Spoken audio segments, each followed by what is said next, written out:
Alright guys, and welcome to another video. Today we're going to be investigating how servers with a 99% Horde population have managed to complete the Anchorage war effort. These servers have come under the spotlight before in the classic WoW community, especially during the controversy between Asmongold and Volty, which I always found particularly amusing because essentially what was happening, Volty was claiming that Asmongold stole his video idea, despite the fact I made the same kind of video 4 months before either of them even touched the subject, and even I wasn't the first YouTuber to make a video about it, so I always found that extremely ironic.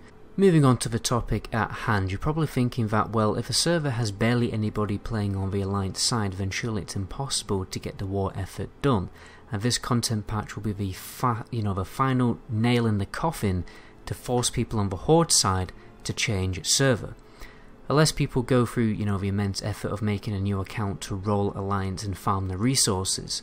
But luckily, the community on these servers, particularly Flamelash, which is the one I am investigating, came up with a cunning solution to the problem. Before we carry on guys, I would appreciate if people did quickly subscribe to the channel, but anyway, let's get on with it. So, to be honest, the solution was fairly simple. What the Horde did was use the neutral auction house to give away the resources to the Alliance, so that they could complete their side of the war effort. Now the war effort on Flamelash isn't completed yet, but most of it is. I've been talking to people on the server and they reckon they can get it completed within the next 1 to 2 weeks. What's cool about logging into this server is that I instantly get recognised when I join the world chat and everyone is extremely friendly. There were many interesting things that came up in conversation because you're probably still thinking, what's the point in staying on such a small server, and are people still bothering to try raiding?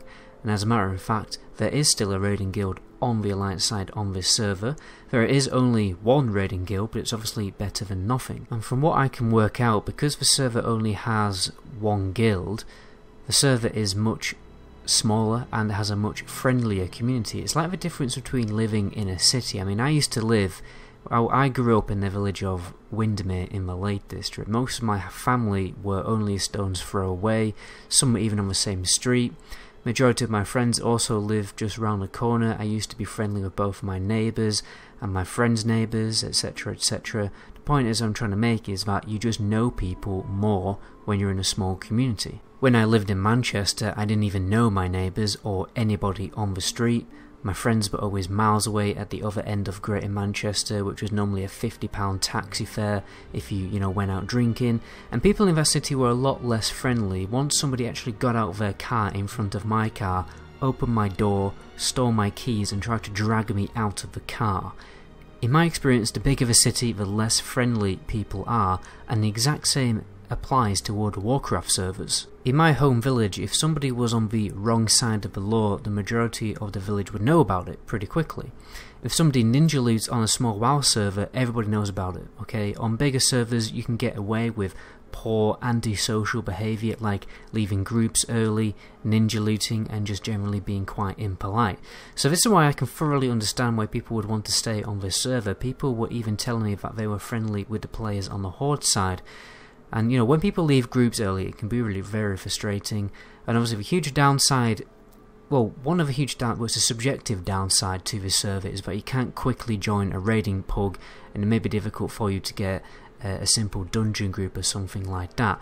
But to be honest, it's not really a huge issue because the raiding guild on the server, they organise raids for everybody on the server to do, and doing a raid with a guild group is always going to be infinitely better than doing a pug.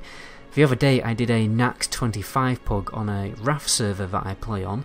We killed one boss, and then the leader kicked me because I failed on a very small mechanic which barely had any effect on the raid, so then I didn't get any loot and I was raid locked for the rest of the week, and I couldn't get any more loot for the rest of the week. And that kind of tasteless behaviour just wouldn't happen on a low populated server. I actually used to play on a very low populated vanilla private server called Vanilla Gaming, back when it was just kind of like after all the Nostalgia servers shut down, Elysium, Lights Hope, all that kind of thing. I just wanted to do something, I just wanted to experience a little bit of vanilla, get a bit clued up before Classic WoW launched. Anyway, it was difficult to get groups on that server, but honestly it wasn't incredibly difficult, and again the same kind of thing, it was just a much friendlier and just a much friendlier server. On that server there was about I think 2 raiding guilds on the Horde and 1 raiding guild on the Alliance. But every week, I think 3 times a week, we were still killing, you know, loads of raid bosses, doing loads of raids, and it was quite fun. Anyway guys, that's where I'm going to end the video there. My name is Medical, until the next video, ciao.